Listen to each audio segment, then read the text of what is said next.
pesquisa do José Lourenço, mas para coordenar a mesa eu vou chamar o Jefferson, né? Nosso diretor de pesquisa, membro da Liga.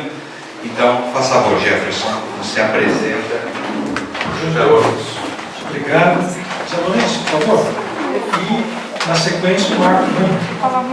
Então, nós vamos ter, nessa mesa de apresentação de trabalhos, a publicação do projeto de pesquisa do José Lourenço, cujo título é A Importância do Planejamento para as Instituições Espíritas, e do Marco Milani, a apresentação o Planejamento Estratégico em Centros Espíritas, aspectos fundamentais para a implementação de quadro geral de desempenho. Então, dois temas intimamente ligados e que demonstram que o uso das ciências administrativas podem ser aplicados no meio espírita, né? E vamos fazer uma rede dupla, né? Vamos ver se a academia começa a aprender com a gente, levar para lá também, né? Então, por favor. Deixa eu... esqueci. José Lourenço de Souza Neto. Ele é administrador, trabalhou como administrador, tem experiência na área, né?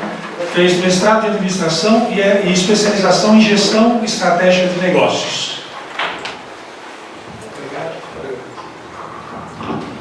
Boa tarde, pessoal. É um prazer e uma grande honra estar aqui com vocês. Agora, me considerar pesquisador é uma grande cara de cobra. Há tanta cobra criada aqui.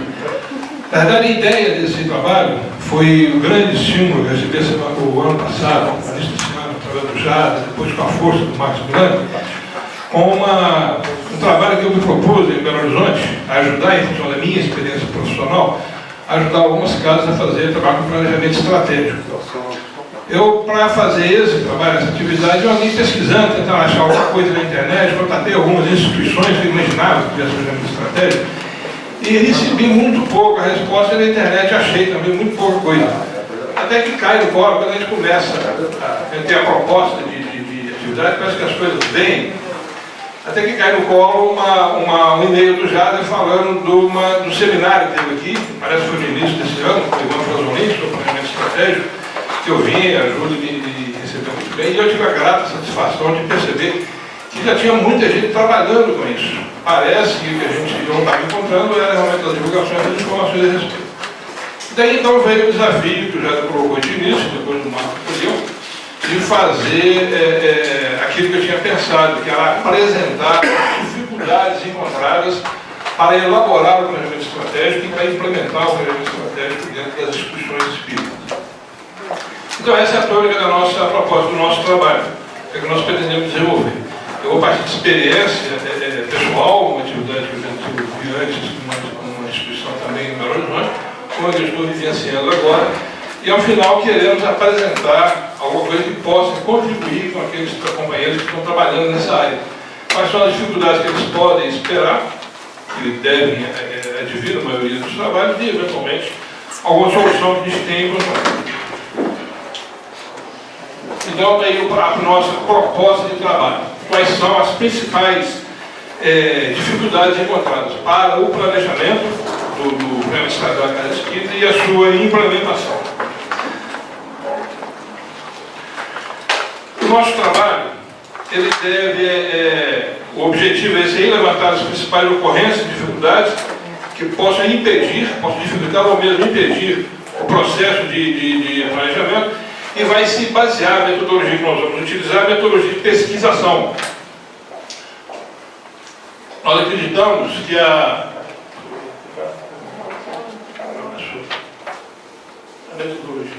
pesquisação, nós acreditamos que é a metodologia mais adequada para esse tipo de trabalho, uma vez que você está envolvido no planejamento. Essa instituição que eu estou trabalhando agora, de certa forma eu faço o papel de consultor lá dentro. O pessoal vai tocando trabalho sob a nossa orientação, sob a nossa ajuda, então eu acho que a pesquisa, nós vamos colher essas informações na medida que elas vão acontecendo, de vivenciar as dificuldades, as alternativas de solução que vão sendo encontradas. No final, então, nós pretendemos aplicar um questionário aos participantes, aqueles envolvidos diretamente, colher a impressão deles do desenvolvimento do trabalho, das dificuldades que foram encontradas, e fazer, então, apresentar então, o nosso relato. Então, a pesquisação é a nossa metodologia escolhida. Esse questionário deve arrematar, porque além das minhas impressões, das minhas anotações, colhidas ao longo do tempo, então a participação dos companheiros, o que eles entenderam que dificultou, que tenha facilitado eventualmente o processo. O que é que nós esperamos de resultado final desse trabalho? Além, evidentemente, de identificar essas dificuldades, que ao apontar isso aí, eu acho que ajuda quem está se preparando para fazer esse trabalho, vai fazer esse trabalho, apresentar também eventuais soluções que foram encontradas. Ao se encontrar uma determinada dificuldade, como é que ela foi abordada, como é que ela foi contornada, o que nós pudemos fazer para que o trabalho fosse em frente. E então enriquecer esse trabalho. Nós acreditamos, aqui, talvez por viés profissional, que o planejamento estratégico pode ser muito útil. Nós vimos aí no artigo do Franzoni, no artigo do Marco. Agora, há muita improvisação, nós encontramos muita improvisação das casas de escola. Eu tive a oportunidade de vivenciar uma experiência em que eu tentei, e de certa forma, dependendo da maneira como você entra, você cai no cavalo com muita facilidade, eu acho que entrei muito afoito com a linguagem de mercado, a linguagem empresarial, e aí você dança, porque há uma série de distorções, de percepções, coisas do tipo, você tem que ter boa vontade, vai em frente, que a espiritualidade ajuda. E eu levantei um argumento falando o seguinte: olha, se eu sou lá do plano espiritual, tem um pacote de dinheiro na mão, e eu olho aqui para baixo, e tem duas instituições trabalhando num determinado projeto, uma é competente, outra não é competente, as duas têm o mesmo estado de boa vontade. Qual das duas eu vou colocar o outro? Você fala, a sua análise é muito materialista, e no final você acaba entrar numa discussão que não vai acrescentar em nada. Mas a proposta é essa, é mostrar que não é bem isso. Vi numa casa, a pessoa preocupada com a concorrência que ela estava recebendo, estava atrapalhando o trabalho dela. Eu achei o seguinte: a concorrência devia ser de uma igreja vizinha, de alguma instituição evangélica, alguma coisa assim. Não, era concorrência de outra casa espírita. Eu falei, mas como concorrência? Como está acontecendo isso? A cesta básica que eles fornecem para quem participa da reunião é muito mais rica que a nossa. Então eles estão roubando o pessoal para lá. Mas isso não é concorrência. Por que eles não juntam força? Se eles têm uma cesta mais rica e vocês têm palestrantes mais preparados, tenta juntar a coisa. Então, da maneira como você aborda isso, você acaba não conseguindo dialogar. Isso é exemplo de algumas dificuldades. E nós achamos que nesse projeto a gente pode levantar isso, pode trazer isso e facilitar o trabalho. Eu acredito muito no planejamento estratégico, mas eu acho que estou puxando a palha do meu lado. Ok? Muito obrigado. Agora nós vamos entrar na fase de perguntas para os nossos companheiros. E o que eu acho bacana do trabalho deles porque a gente, eu tive essa surpresa aqui, quando que eu ia imaginar que alguém da área de administração, economia, ia conseguir fazer uma ligação com a prática espírita, com a nossa vivência espírita? Então você a gente vai administrar o quê? Poxa, e aí eles vêm com isso aí, ó, você tem que gerenciar, né, a casa espírita. E eu queria começar com uma provocação para os dois, talvez até para abrir para mais questões em cima disso, porque é lógico que vocês apresentaram projetos e colocaram assim, em cima, vou pegar uma experiência profissional, no seu caso de aplicar lá numa instituição espírita e tal. E viu as dificuldades, foi lá vendo o que eles viam na casa e tal. Milani mostrou aqui também no centro espírita, né? Foi lá, está fazendo um trabalho que você poderia contratar uma consultoria para fazer isso, estou enganado? É o trabalho que um consultor faria, só que você tem toda uma visão também e vivência no meio espírita, né? Que é como aconteceu com o trabalho de manhã. É um psicólogo, diferente que é psicólogo e está no meio espírita também, então sabe das problemáticas. Bom, mas vocês estavam focados no centro espírita, e você colocou uma frase aqui no final: se o centro espírita não souber o que é, o que sai lá na ponta, não é? Então eu provocaria os dois para a seguinte questão: isso que vocês trouxeram, isso que vocês estão vivenciando, serve para as instituições representativas, para as federativas? E como que isso tem alguma adaptação para isso? Serve direto, é o mesmo modelo? O que isso traria de ganho e tal? Então, por favor, fique à vontade para comentar isso. Eu me sinto muito confortável em falar, porque eu faço parte de uma entidade federativa e já fiz parte de uma outra também. Então, eu conheço algumas, eu vou falar de perto, e eu conheço algumas, não só aqui de São Paulo, também de outras regiões. As entidades federativas também se remontam à proposta inicial de Kardec, porque a Comissão Central que Kardec propôs em 1868 teria a função de ser legitimamente a representante da doutrina espírita para a sociedade leiga, vamos chamar assim, seria a interlocutora do movimento espírita emergente para que houvesse, né, unificação de conceitos e não várias pessoas tentando colocar de maneira diferente o mesmo ideal. E tinha sentido, porque a doutrina estava se fortalecendo e precisava de um órgão capaz de assumir isso para si. Só que Kardec, ele propunha que esse órgão também fosse fiscalizado e criticado pelo movimento da época, que houvesse congressos para que os representantes dos diversos grupos espíritas criticassem a Comissão Central para ver se ela estava tendo um papel adequado ou não. Esse tipo de postura perdeu-se com o tempo e os nossos congressos espíritas, eles tomaram caminhos diferentes. Até o meio do século passado, e eu vou citar um exemplo, o Pacto Áureo, foi algo que surgiu de uma proposta de entidades representativas. O movimento espírita foi perdendo essa característica de visão crítica sobre os seus próprios rumos. Nós temos hoje grupos que concentram centros ou atraem em termos de afinidade conceitual, não em termos de princípios espíritas, mas de afinidade conceitual para algumas propostas. O movimento espírita procura estar harmonizado dentro de entidades chamadas orientadoras, né, que ajudam os centros a contar com apoio operacional, né, suporte técnico, suporte legal. A USE, por exemplo, aqui, a União Sociedade Espírita de São Paulo, oferece para as casas espíritas uma série de serviços para estruturar, para buscar auxílio, recursos, quando essa casa precisa também de orientação, de apoio. Entretanto, as casas espíritas e as entidades federativas, como um todo, todas são feitas por pessoas. Né? Ser humano é complicado, mas bastante, né? Ser humano é complicado. Vocês identificaram isso? Pode acontecer, eu não estou afirmando, pode acontecer de problemas de vaidade, personalismo,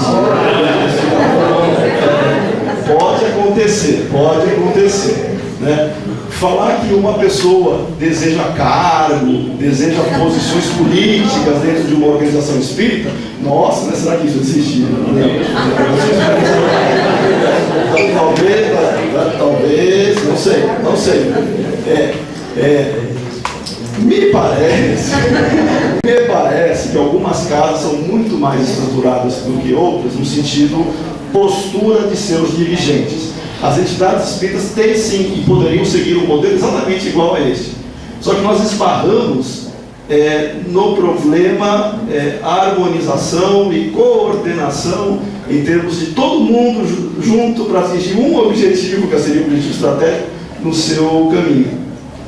Casas espíritas que teriam que dar o exemplo para aqueles centros que a elas vêm se filiar, vamos usar essa palavra, ou que usam a casa espírita como referência, elas deveriam ser exemplos de ética, de postura moral, né, de conceitos doutrinários bastante coerentes com as propostas de Kardec e por aí vai. E nós encontramos algumas deturpações no meio do caminho que podem prejudicar e gerar no próprio movimento algumas dissensões, alguns probleminhas de afinidade.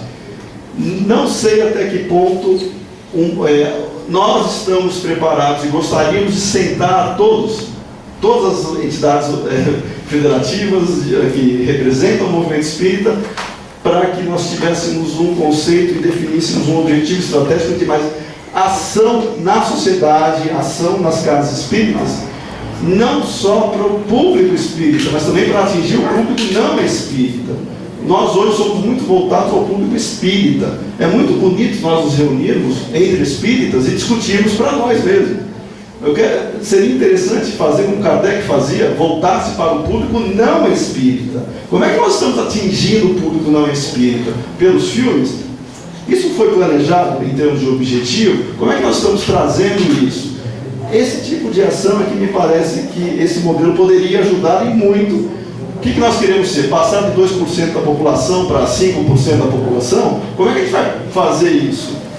Quais são as estruturas necessárias para conseguir isso? Se não tiver planejamento, nós não conseguimos organizar nesse sentido. E achar que o plano espiritual faz tudo, na França foi embora o negócio, né?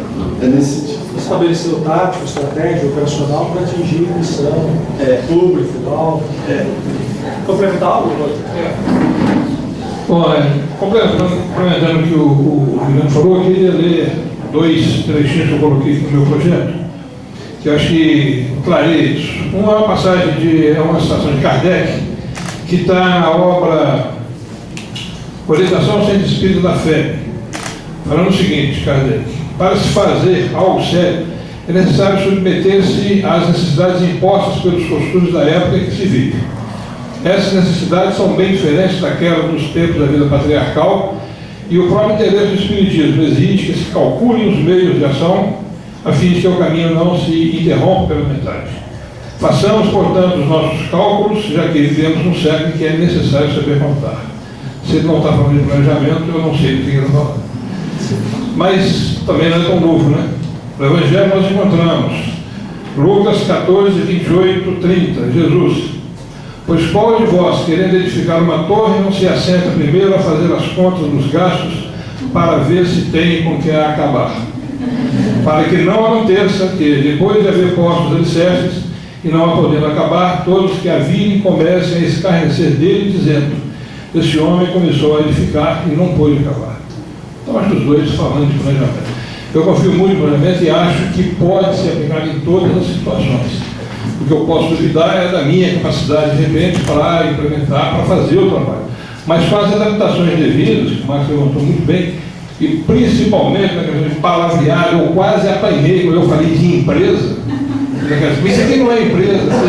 Quando eu quis definir negócio, eu quis definir negócio, você está brincando, isso aqui não é negócio. Até eu me explicar, fugir de pouco na tomada, quase que eu tem que entender o que é negócio para saber quais são as implicações jurídicas que tem que se enquadrar.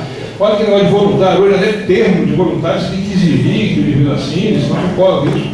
Então é uma dificuldade para começar daí, do palavreado. E depois a aplicação da ferramenta que é a nossa dificuldade. Então eu posso duvidar da minha capacidade de aplicar a ferramenta, mas não duvido da validade da ferramenta, uma vez adaptada. Ok? Obrigado. O Jader podia falar, podia fazer uma... Alô? Obrigado. Eu posso perguntar em voz alta. Sem microfone. Alô? Vai falando que ele está mostrando. Tá ok. Então eu vou perguntar em voz alta aqui. Finge que está no microfone. Vai sair bem. Eu utilizei a metodologia de pesquisação na minha tese de doutoramento. Uma das coisas, minha tese foi sobre voluntários, que é o que ficou mais, mas foi sobre a cultura dos centros espíritas também. E eu estudei um caso específico, que era um centro, vamos chamar assim de grande, tá? Com 2.000 pessoas frequentando a comunidade espírita ao redor, orbitando ao redor daquele centro. Uma das coisas que a gente observou nos trabalhos é a dificuldade de comunicação interna dessas pessoas. Tá? Então, como é que elas passaram a conviver dentro do centro espírita? Criando territórios. Então, um território, um determinado espaço, o doutor fulano, o senhor fulano, a senhora fulano, tá? são responsáveis e eles têm uma liberdade dentro desse território. O outro tem uma liberdade dentro do outro território. E a gente viu coisas que, aos olhos da administração, seriam esquisitas. São 2 territórios com a mesma atribuição, tá? Mas separados, funcionando um ao lado do outro. E ao devolver isso para os grupos, a territorialização foi uma espécie de estratégia que as pessoas utilizaram para poder conviver dentro do centro espírita. Então, o que elas faziam? Quando viam que ia se discutir aquilo que elas faziam, elas esvaziavam o grupo de devolução. Ninguém queria estar presente, as pessoas não vinham, não discutiam, não estavam abertas a que as coisas fossem, ainda que minimamente modificadas dentro do território onde elas operavam. O planejamento estratégico, do qual eu sou simpatizante, tá? Ele é algo que se baseia não numa ditadura dentro do centro espírita, mas num acordo de objetivos. Ou seja, tem de haver diálogo dentro do centro espírita. E me parece que uma cultura de territorialização, ela vai de encontro a uma cultura de diálogo, de entendimento, para que a gente seja capaz de traçar objetivos gerais dentro de qualquer grupo espírita. Então, não é que vocês trabalham essa questão da cultura do centro espírita ser avessa, tá? Devido ao seu próprio funcionamento, à cultura, aos princípios, à ideia do planejamento estratégico, dessa contradição entre o planejamento estratégico e o funcionamento do centro espírita. E uma segunda questão que eu queria fazer, essa vai ser rapidinha, como é que você que está trabalhando com indicadores, tá? Você já trabalhou com indicadores para, por exemplo, atividades mediúnicas? Que tipo de indicadores foram levantados? Qual foi a experiência de vocês dentro desse espaço que é muito típico do movimento espírita?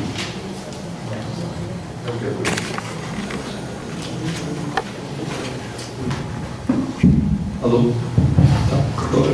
Só para não esquecer, a primeira, na pesquisação, os órgãos que têm legitimidade, os órgãos que têm legitimidade interna para tomar decisão e para fazer a execução, eles têm que, de fato, participar do processo de definição dos objetivos. A primeira coisa que se faz é vender a ideia, de novo, coisa a primeira coisa, as pessoas têm que comprar a ideia de que é preciso ter indicador e, antes de tudo, precisa ter objetivo. Se as pessoas compram a ideia do objetivo, mas quem? Os órgãos que legitimamente tomam decisões e têm autonomia para fazer isso. É o conselho da casa, aquelas casas que têm conselho, e a diretoria executiva. Nesse exemplo que nós tivemos, que estamos tendo, o conselho comprou a ideia e a diretoria comprou a ideia. Então o processo ele está fluindo porque as pessoas estão buscando legitimar este processo e ele tem que ser de cima para baixo. O que é de cima para baixo?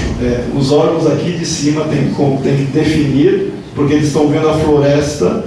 Olha, nós queremos estar ali daqui a algum tempo. Quem está no trabalho operacional e não tem envolvimento com os objetivos da casa, ele vai fazer exatamente o que o Jader comentou, ele vai se preocupar muito com o seu pedacinho ali e não vai entender o contexto como um todo.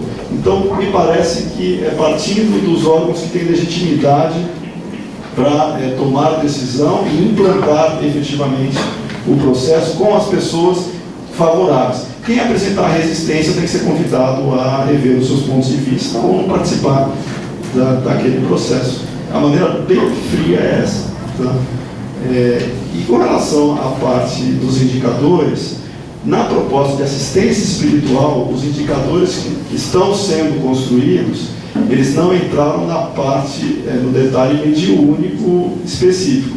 Os indicadores da assistência espiritual, eles ainda estão no processo de pessoas, quantas pessoas são atendidas, qual é o número ideal dentro da estrutura que existe, quantas pessoas estão retornando. Esse é o grande ponto, né? Porque a assistência espiritual, a ideia não é criar ali um mecanismo para autoalimentação, né? As pessoas entram lá e ficam lá se alimentando. É justamente esse um dos indicadores que está sendo desenvolvido. Na parte operacional do trabalho mediúnico, nós temos uma questão que já foi levantada, mas nós não entramos ainda, que é uma questão ética.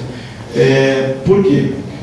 Uma proposta de pesquisa que foi feita com grupos mediúnicos, seria inclusive um pouquinho mais para frente, para verificar até que ponto o trabalhador mediúnico, de uma sessão de desobsessão, por exemplo, ele admitiria ter alguém ali na sala observando o trabalho dele. Isso daí é muito sério, porque envolveria aspectos conflitantes entre pessoas que trabalham, pessoas que estão lá para observar. Isso poderia influenciar na dinâmica da casa. Mas o ideal seria nós identificarmos um trabalhador que efetivamente contribui com o trabalho, que agrega valor para a instituição, e o trabalhador que eventualmente está repetindo as mesmas coisas para qualquer um que chegue lá na frente e fala as mesmas coisas. Né? Ele não é um bom trabalhador, aparentemente, porque supostamente cada pessoa tem uma necessidade, cada pessoa vai passar por um período específico de avaliação e desenvolvimento. Então, já eu não tenho como te falar indicador específico da atividade mediúnica, mas só indicadores gerais da assistência espiritual. Mas um deles, que é o mais interessante que nós estamos vendo, é até que ponto a pessoa que passa por ela sai, vai das escolas e continua nas escolas, ou que passa por ela e continua lá, e aqueles que passam por ela e nunca mais voltam. A gente está nessa fase. A respeito da questão dos grupos que já levantou, vamos usar uma expressão que a gente fala muito, né? Os feudos que existem são realmente muito fortes. Está acontecendo uma coisa muito interessante na minha experiência. Eu, vindo de empresa, eu comentei com os companheiros que estão participando desse último trabalho desenvolvido dele, falei que saudade da empresa. Da empresa a gente recebia a ordem, faça o planejamento estratégico. E fazia, então só dependia daquilo. Na casa espírita, como é que você faz uma coisa dessa? Não tem jeito. O trabalho voluntário é muito complicado, é muito difícil. Você confronta o indivíduo, faça, ele tem que sair, eu não vim aqui para isso, eu tive experiência, e que nós tentamos mudar um comportamento de uma pessoa que tomava conta, olha bem, de arrecadação financeira de uma determinada entidade, e ela começou a fazer as coisas da maneira que ele entendia que era, a ponto de buscar o recurso pessoalmente, aquela coisa toda. E a casa não queria saber disso, não. O indivíduo deposita, tem recibo, tem que ser organizado, não veio a festa. Quando eu conversei com a pessoa, eu estou aqui fazendo trabalho voluntário. Se eu vou fazer da maneira que eu posso, que eu gosto, eu faço, eu não posso, eu saio. E esse me abandonou, ele me deixou com o pepino na mão para arrumar outra pessoa para tocar aquele tipo de atividade. Então, na formação dos feudos, dos grupos, existe muito esse tipo de negócio. A experiência que está sendo interessante para mim é o seguinte: como tocar isso dentro de uma entidade espírita, quebrando a mentalidade empresarial. Como é que nós vamos, por exemplo, você tem um indivíduo lá, um barão de determinado feudo, é um jeito que já está tradicional, está há muito tempo naquele, e a gente sabe que é um companheiro, e que ele também não pode, não deve ser alijado sem maiores cuidados. Eu aprendi isso de reunião mediúnica, eu ficava muito preocupado com a questão do animismo. Eu queria abordar o animismo de uma maneira mais forte, e o dirigente me chama e fala: o processo de animismo é o espírito em necessidade. Se é encarnado, se é desencarnado, não importa. Então, olha como você vai tocar, isso não precisa mais administrar isso aí. E eu lembrei desse processo na abordagem do baronato dentro das nossas organizações, das nossas instituições. Então, é uma experiência muito difícil, muito complicada. Eu não sei como é que a gente vai chegar no final. Na primeira experiência que eu vivenciei, o projeto nem foi em frente. Porque aí a briga foi de cachorro grande, presidência e vice-presidência não se entenderam, e resultado, os cachorros pequenos apanharam. Eu fui o primeiro a perder a minha boquinha de contribuição voluntária. É uma estratégia que não tem mais aqui. Tá legal, então vamos embora. É um processo difícil, é um processo complicado, a gente sabe que tem que contornar isso aí, mas existe e atrapalha. A gente observa, por exemplo, tem reuniões que nós fazemos, isso em cada vem se arrastando aí para um ano. As pessoas que compareceram numa reunião não voltam a aparecer 3, 4 reuniões depois. Pessoas que nunca apareceram antes, de repente vêm. Então, sempre que entra um grupo novo, é como se você estivesse começando a estaca zero. Você tem que rever o conceito, tem que passar tudo, e a coisa vai se arrastando. Mas a gente está tentando aprender e ver como é que essa coisa vai em frente. Eu levantei isso que o Guilherme falou, falei com o pessoal de direção da casa, falei, isso o pessoal resistir. Olha, eu acho que vai chegar num ponto que vocês vão ter que tomar uma decisão. Ou a casa vai ou não vai. E tentar acomodar a visão da casa, a missão da casa a todas as pessoas, é tentar agradar gregos troianos, vai ser meio complicado. Agora, como vocês vão fazer, ainda bem que lá na época eu não vou estar aqui. Eles vão tomar muita paulada, igual mesmo. Mas é uma questão de decidir, ou vai ou não vai. E agora, tentar o jeitinho por aí, tem que ser um jogo de cintura e vai contar com a experiência do pessoal. Na questão dos indicadores, tem um jargão do nosso meio que fala o seguinte, uma frase que fala o seguinte: aquilo que você não pode medir, você não pode gerenciar. Então, o que precisa de indicadores, precisa. Quais são os indicadores que nós vamos usar? Que tipo de indicadores? É só numérico, não é? Eu não sei. O Guilherme está mais avançado no que eu, que você trabalha com indicadores. Eu ainda não cheguei lá nesse aspecto. Mas que precisa. Como é que nós vamos estabelecer uma visão? Eu quero ver a nossa missão dessa forma daqui a 5 anos. Como é que eu vou saber se está caminhando para lá se eu não tiver indicadores? E você tem os grandes indicadores e quebrado até as menores unidades. É só a gente tentar achar esse caminho, mas que eles são necessários. Só um instantinho aqui primeiro, depois eu passo para você. Primeiro. Só um instantinho. Faz bem. Eu acho que como a gente vê aqui, os problemas das casas espíritas são muito parecidos. Se a gente tivesse uma unidade doutrinária nas casas espíritas, como a gente tem os problemas, estava resolvido o problema do espiritismo. A grande questão é a seguinte: eu não sei quem fez isso, mas alguém fez. Dinheiro e casa espírita são coisas que não combinam. Outro dia, numa reunião com os meus amigos trabalhadores da casa, eu disse: olha, se a Universal não cobrasse 10%, a gente tinha muita gente aqui que estava lá no Universal, porque só está aqui porque não cobra nada. Como tirar dinheiro dos espíritas? Como é que a gente faz?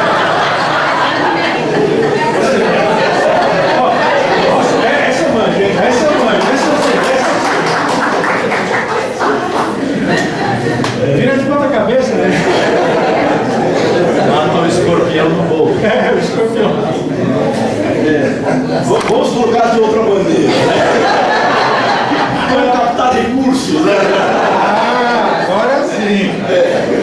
Não necessariamente dos espíritos, mas também aqueles que apoiam a causa.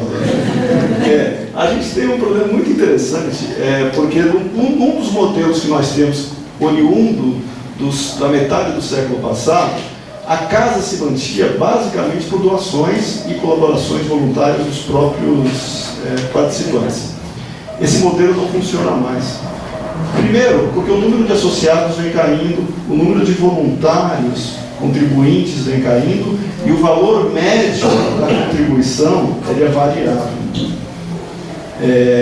Isso eu estou falando não só de uma, mas eu conheço casas que fecharam e casas que estão muito bem, obrigado. O que acontece? Quem está muito bem, obrigado, está descobrindo caminhos para captar recursos na iniciativa privada, inclusive, através de projetos bem desenhados, onde o objeto social é explicitado. De novo, tem que ter um planejamento muito bem definido, o que se quer fazer, como se quer fazer, quais são os resultados esperados, quais são os indicadores envolvidos, qual é o custo do projeto. Nossa, mas de novo essa conversa, hoje para se captar recursos na iniciativa privada, tem que se apresentar projetos dessa natureza e concorrer com projetos semelhantes, porque vai ganhar aquele, a história do sábado, vai ganhar aquele que tiver mais competência. Isso eu vou dizer, uma das fontes de recursos. Outras fontes de recursos que a casa possui. Cada casa tem a sua característica. Algumas comercializam desde livros, lanchonete, estacionamento, coisas que ajudam a manter a sociedade. Sociedade que eu falo no sentido jurídico, sociedade espírita, né? Dos associados, e aí eu trago Kardec, ele diz com todas as letras: cabe aos associados a manutenção da casa. Isso é Kardec falando. Kardec fala isso. Se alguém entra para uma sociedade espírita, a pessoa entra no sentido de contribuir e já saber o que ela precisa fazer para arcar com suas responsabilidades. Claro, dentro das suas possibilidades também. Me parece que as casas não estão dando muita atenção na formação do seu quadro associativo desde a entrada. As pessoas se associam à casa no intuito: eu sou associado, eu contribuo com R$1 por mês. Se é o máximo, se é o que você consegue contribuir, tá bom. Mas não me parece que aquele que pode contribuir com 50 esteja contribuindo com 50. Ele está contribuindo com muito menos. Esse é o associado.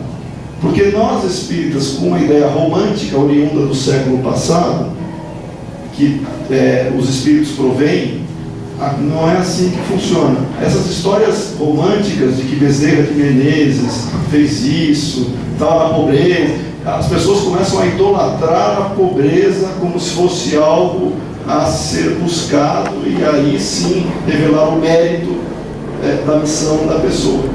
A casa espírita bem estruturada, eu vou citar, apesar de, Geraldo, você não se importa que eu cite o Batuíra aqui, né? Não. O Centro Espírita Batuíra, lá em Perdizes, ele é um exemplo de centro que tem uma excelente posição estratégica, porque ele está captando recursos dentro de um ambiente extremamente favorável. Ele é favorecido porque é um bairro com alta renda? É sim. As pessoas que frequentam o Batuíra têm uma renda mais elevada? Tem. Ou seja, ele tem uma posição estratégica que pode explorar recursos, inclusive eles captam recursos de iniciativa privada, fazem parceria com projetos, o SESI, né, que vocês fizeram? Senac. Fizeram parceria com o Senac para formar, treinar, Senai, para formar. Senai. Tá bom, Senai. Para formar trabalhadores e enviar no mercado de trabalho. O Batuíra definiu a sua linha e formou parcerias para atender a necessidade. Em compensação, na mesma região, nós encontramos centros que vivem muito, eu vou dizer, não sabe o que vai acontecer amanhã, porque vive de bazar, esperando doações das pessoas para vender o bazar. Foi a estratégia que esse centro acha que vai funcionar, que funcionava no século passado, mas não funciona hoje. Como então, eu vou usar, captar recursos? Se nós nos associarmos entre as casas, aquelas que efetivamente têm condições de promover sinergia de trabalhos, é compartilhar mesmo atividades com as demais casas, para você conseguir fazer algo em termos de um trabalho colaborativo. Se a casa quer fazer tudo sozinha, ela tem que ter estrutura para conseguir fazer isso. E dependendo de onde ela está inserida, o ambiente onde ela está não tem renda. Se ela não souber fazer projetos para captar recursos, ela não vai captar. O público frequentador, se for de uma renda específica, vai contribuir, mas vai contribuir com um valor que talvez não atinja a necessidade dos projetos da casa. Portanto, saber onde a casa está, o que ela pretende, qual é o perfil dos frequentadores, qual é o projeto que essa casa possui, ela pode se estruturar e saber quanto vai me custar fazer isso, quais são as fontes de recursos que eu terei. O espírita em si não gosta de gastar, isso é um fato. Tá? O espírita não está acostumado. Nosso evento aqui, né, R$50. Ah, R$50. R$50. Quem vai comprar? Nós somos espíritas, né? Pedro, precisa cobrar? Existe um custo para manter tudo isso, né? Nós estamos vindo com essa mentalidade do século passado de que tudo é romântico, tudo é aventureiro, tudo Deus provê. E não é assim. Se nós não nos adaptarmos à realidade hoje, de captarmos primeiro para depois utilizarmos, e não irmos fazendo para saber se vai ter recurso depois, aí sim a gente vai ter problema muito sério, conforme os objetivos que a casa está traçando. Então, dá para captar? Dá. Mas conforme o público, a região e as atividades que nós temos e a comunicação que a gente faz com as fontes adequadas relacionadas à casa. Tem mais duas perguntas que eu vou agilizar um pouco, se me permite, Lourenço? Aí prioriza você na próxima resposta. O Santiago tem que fazer a pergunta, né? Depois da Federação de Goiás. Estamos quase estourando o tempo já, mas vamos agilizar um pouco, porque o assunto é interessante. Eu sou muito falador, tenho dificuldade de agilizar o tempo. Pelo menos não quero perder espaço. Né? Então, a questão em Santa Catarina é, obviamente, um pouco diferente da Paulista. São Paulo aqui tudo é gigante para nós. Então, acho eu que certas coisas podem ser para ambos os estados, mas outras definitivamente não. Um centro espírita que tenha 3.000 pessoas, para nós é uma cidade inteira. Né? Então, as dimensões também. Então, enquanto catarinense, pensando no movimento espírita, eu sempre imagino o centro espírita em certas dimensões. E, com a vista do advogado, eu imagino um quadro associativo, né, dentro desse padrão básico de estatuísmo. E o quadro associativo é, em última análise, uma assembleia, né? Que deveria ser a fonte primeira relativamente às grandes decisões de uma associação. Esse é o nome jurídico, associação. Ou organização religiosa, que é uma coisa que estão inventando aí agora, eu tenho minhas dúvidas, mas, enfim, é aceitável. Né? Aí, o que se passa? Né? Na ideia, voltando mais, basicamente, à ideia de planejamento estratégico, eu sempre estava supondo que o quadro associativo, que é aquele que se dirige à direção superior, executivo, fiscalizador, né? Esse quadro associativo é que deve participar do planejamento estratégico. Numa federativa, obviamente, a coisa tem outros parâmetros, porque o quadro associativo é de pessoas jurídicas e não de pessoas físicas. Vem daí que a ideia de fazer centros espíritas menores talvez seja uma coisa que a gente devesse pontuar, em alguma medida, para o efeito de que eles fossem sendo classificados por planejamentos que realmente envolvam e, sobretudo, mantenham a continuidade desse planejamento. Porque eu também vejo assim que o planejamento estratégico às vezes vira moda, não é? E sai uma diretoria, entra outra, novo planejamento estratégico, etc., missões novas, as pessoas rediscutem. Quer dizer, e essa discussão relativamente à missão, visão, objetivos e tal, ela tem que ser compartilhada, né? Porque se a diretoria aparece com alguma coisa, discutir entre si, muito democraticamente, mas entre 6, 7 pessoas, e depois vai apresentar isso como definição e execução, né? Da qual vão participar 200 pessoas, fica uma coisa realmente que mantém o modelo positivo em alguma medida, né? Então, eu penso sim que a gente precisaria, né? Como vocês veem, os meus questionamentos são vários, né? Passa por essa questão financeira, obviamente, né? E a questão financeira, eu imagino que tem a ver com a impossibilidade, muitas vezes, que o associado tem de participar da decisão no planejamento, né? Seria útil que a gente pensasse que aquele que toma a decisão se responsabiliza, se conscientiza, vincula ela, né? Então, em alguma medida, eu acho que a gente teria assim, que redimensionar, né, a visão que a gente tem de um centro espírita, e em Kardec a gente sabe que a proposta é para a comunidade menor, né? Não massificar, sobretudo, porque a massificação já traz outras inconveniências, né? Que são aquelas de você precisar ter estándares e definições muito estabelecidas, né? E com isso inviabilizar o debate, inviabilizar o diálogo, né? Porque as coisas já são assim. E ainda mais, por outro lado, começa a surgir uma ideia que é uma ideia igrejística, né? Nesse sentido de defender mais a casa e não se preocupar com a causa subjetivamente, né? Na perspectiva do indivíduo. Então, eu não sei se é uma pergunta, mas alguma coisa a ver com preservar a continuidade do planejamento estratégico.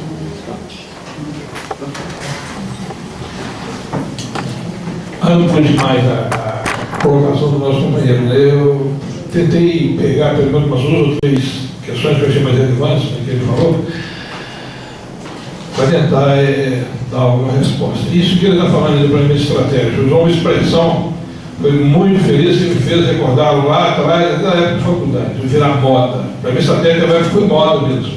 Quando começou a aparecer, década de 70, não me lembro mais, no século passado, teve aquele bom crescimento muito grande, e a pouco virou moda, a ponto de um dos autores do planejamento estratégico mais renomados na ocasião, Benspeck, se não me engano, falar da ascensão e queda do planejamento estratégico. Subiu e caiu e acabou. E agora a coisa retomou em novas bases, e o próprio autor engajou outra vez a ideia do planejamento estratégico. Tem esse tipo de moda. Dentro das organizações, a coisa mais comum que tem, e o Soberano Secretário fala em todo mundo que trabalha, né, fazer o planejamento estratégico e vai para a gaveta, encadernado, bonitinho, uma coisa maravilhosa, e ninguém toma conhecimento.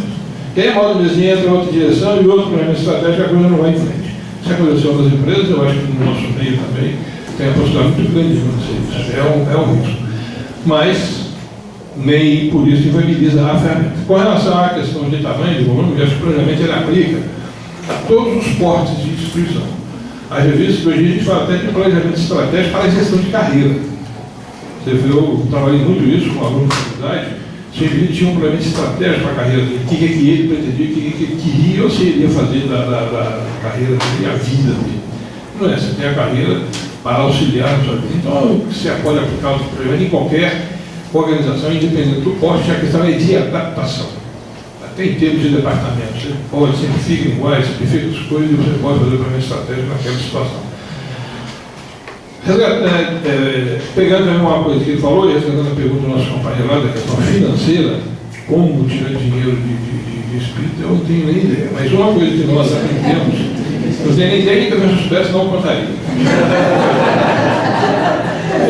Mas uma coisa que eu tive a oportunidade de presenciar, e eu acho que foi privilégio de onde eu fiquei, eu acho que de certa forma isso também é comum, parece que não há um certo respeito em devolver o dinheiro recebido ao doador na forma de informações.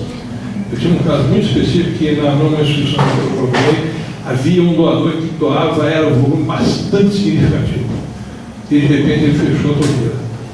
Aí foram atrás dele, mas por que você pagou esse dinheiro para ele mais preciso? Primeiro, eu nunca tive informação de que fizeram com esse dinheiro ao longo do tempo. A impressão que eu tenho é que ele não foi usado com a finalidade que eu dei. E quando ele doou, ele falou claramente que era para que a entidade crescesse e aumentasse o número de assistidos. E a entidade entrou em crise e o dinheiro acabou sendo utilizado para sair do sufoco.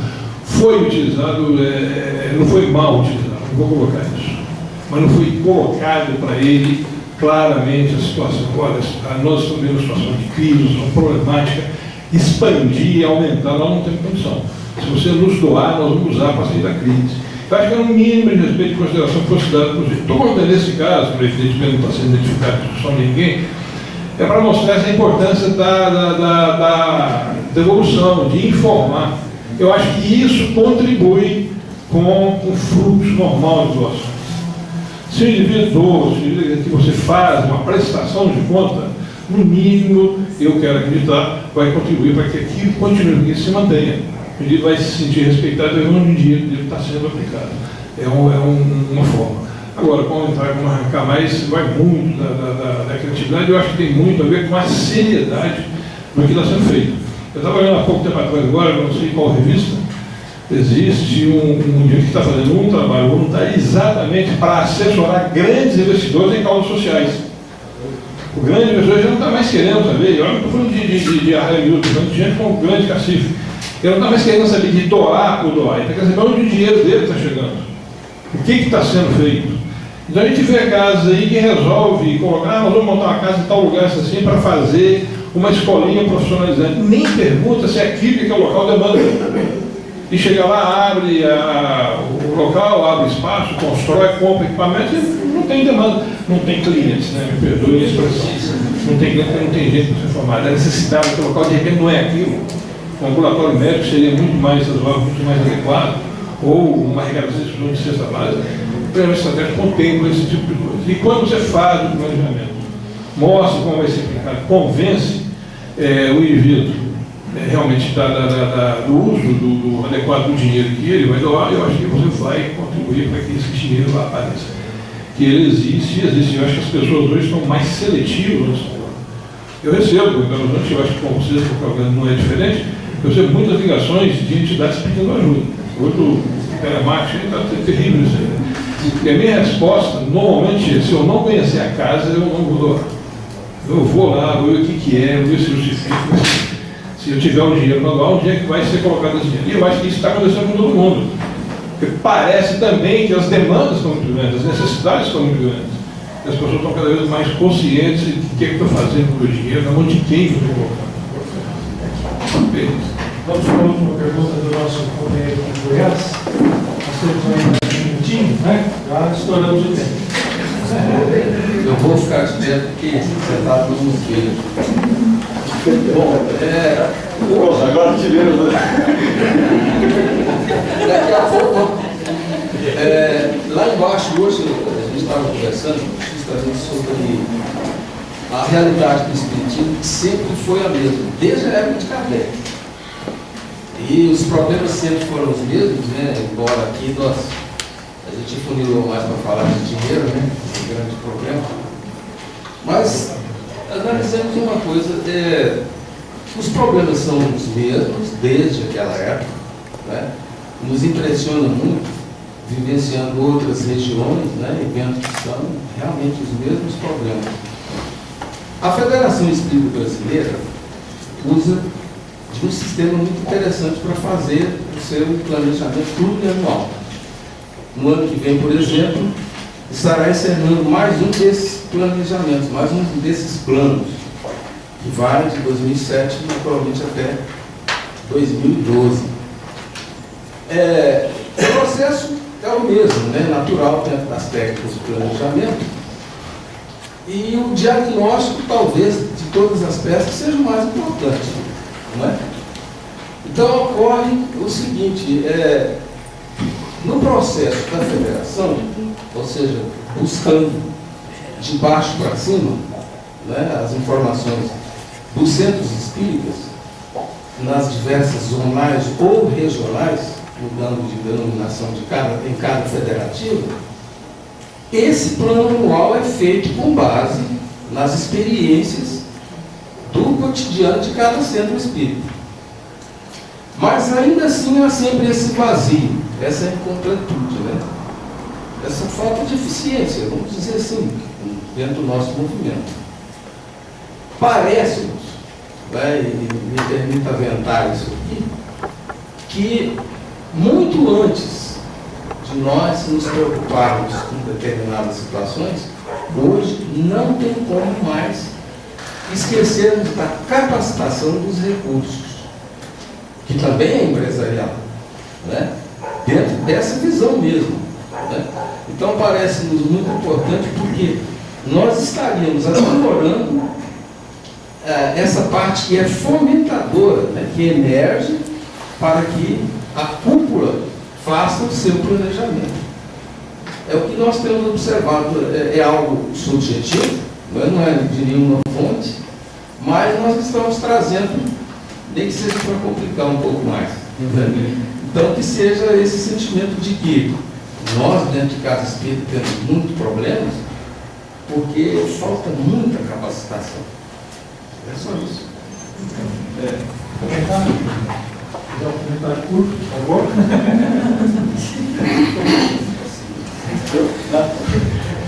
Bom, ela foi uma reflexão, né? Não foi necessariamente um questionamento, mas é verdade, eu concordo. A gente tem que entender a realidade onde nós vivemos, para a partir da realidade, do contexto onde nós estamos inseridos, a partir daí, sim, traçar onde nós queremos chegar, já que nós estamos em determinado momento. Acho interessantíssima essa ideia da proposta sincera de troca de experiências, porque é por aí que a gente vai chegando em algum lugar. Tem algumas restrições com relação a deixar na mão de alguns a decisão de escolher qual caminho seria. Sinto falta de congressos e assembleias do movimento espírita decidindo estes rumos e criticando entidades que supostamente deveriam representá-los. Nós temos, obviamente, alguns elementos nesse sentido, mas não no sentido geral. Temos nacionais e até temos propostas internacionais, mas aí fica mais pontual também. Basicamente são brasileiros que estão ali influenciando. Não sei até que ponto nós conseguiríamos fazer um planejamento estratégico para o Brasil. Nós teríamos que ter um envolvimento muito sério do Conselho Federativo Nacional, mas para que isso fosse efetivamente executado, não só com uma política de vamos olhar o público interno. O meu questionamento é o público externo, é o público não espírita, qual é o nosso envolvimento nesse sentido. É isso. Não.